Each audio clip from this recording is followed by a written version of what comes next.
Joko Widodo dinilai mampu menjaga stabilitas politik nasional di 2 tahun pertama pemerintahannya bersama Wakil Presiden Ma'ruf Amin. Jokowi sukses melakukan konsolidasi politik dan bahkan menggalang dukungan dari oposisi untuk memuluskan agenda pemerintahannya di periode kedua. Hal ini ditandai dengan bergabungnya Partai Gerindra di koalisi pemerintah dan belakangan diikuti oleh Partai Amanat Nasional. Namun hal ini meskipun dinilai mampu menciptakan kondisi yang stabil dan sedikit gejolak bagi jalannya pemerintahan, dikhawatirkan memiliki efek samping yang juga bisa dikatakan tereliminirnya sistem check and balance antara parlemen dan pemerintah yang sesungguhnya diperlukan dalam proses pemerintahan dan pengambilan kebijakan. Ya pemirsa, untuk memperbincangkan hal ini kita telah bersama dengan Direktur Eksekutif Parameter Politik Indonesia, ada Mas Adi Praitno. Terima kasih Mas Adi telah bergabung bersama kami dalam Prime Time. Mas Adi, ini kalau kita lihat dikatakan bahwa Presiden Joko Widodo dinilai mampu menjaga stabilitas politik nasional di 2 tahun pertamanya. Anda melihat bahwa Jokowi sukses dalam hal ini melakukan konsolidasi politik dan juga menggalang dukungan dari oposisi untuk memuluskan agenda pemerintahannya di periode kedua dengan hal ini, atau bisa dikatakan dengan politik akomodasi. Pandangan Anda seperti apa, Mas Adi? Saya ingin komentar politik akomodasi Jokowi Ma'ruf Amin, karena ini agenda politik tidak ada eksistensi terkait dengan kebijakan politik yang datang. Tentu ini mengurangi politik ekstrim. Kita tahu bahwa 2019 yang lalu sebelah cukup akan ditolak bahkan di Prabowo. Tentu ini menjadi Jokowi itu tidak lagi dihantui oleh badai kritik, kemudian keterbelahan masyarakat yang saya kira cukup luar biasa pasca Pilpres 2019 yang lalu. Dua variabel ini yang saya mungkin bisa jelaskan kenapa politik akomodasi saat ini itu cenderung agak berbeda dengan 2014 yang lalu. Kalau 2014 murni hanya ingin butuh dukungan politik parlemen supaya tidak ada lagi interupsi dan protes-protes dari Senayan. Kalau saat ini ada tambahannya, mengurangi polarisasi. Ketika Jokowi merangkul Prabowo, maka keterbelahan itu secara perlahan berkurang. Betul polarisasi saat ini memang masih ada, tapi tidak setajam ketika Pilpres 2019 yang lalu. Nah ini yang saya sebut bahwa Jokowi tahu betul bagaimana cara memperlakukan dan mana kelompok yang begitu sebenarnya di produk ini.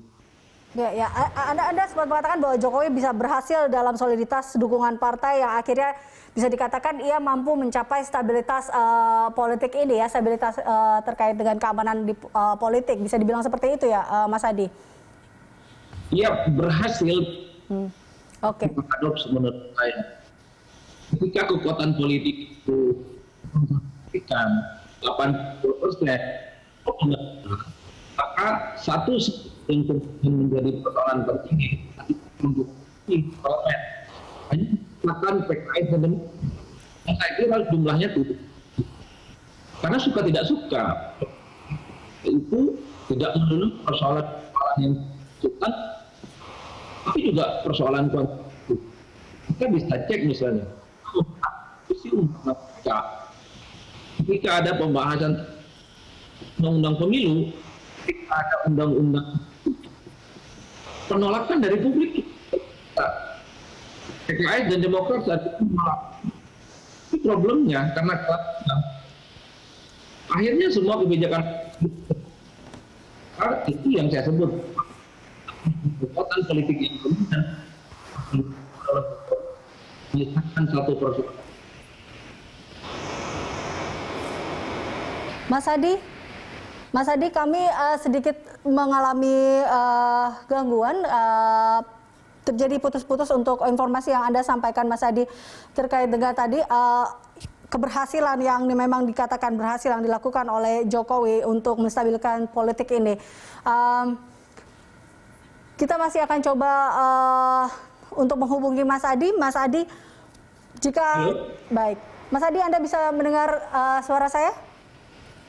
Ya, jelas sekali. Baik, oke, Mas Adi, ini kalau kita lanjutkan, di mana hampir semua partai politik di parlemen ini kan akhirnya bergabung ke partai pemerintah, sehingga dukungan parlemen ini luar biasa kuatnya ke pemerintah.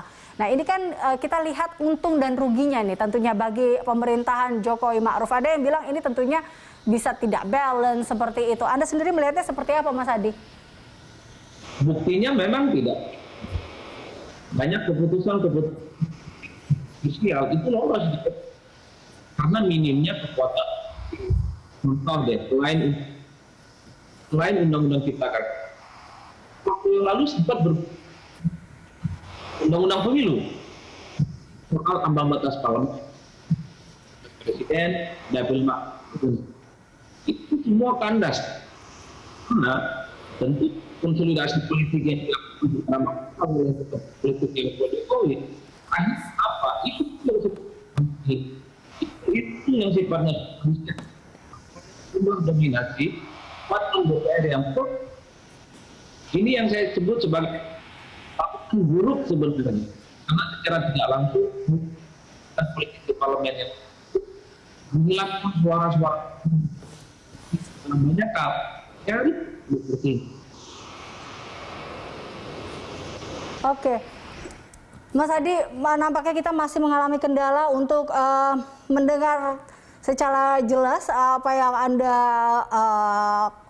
sampaikan. Kami akan coba terus untuk mendapatkan informasi dari Anda,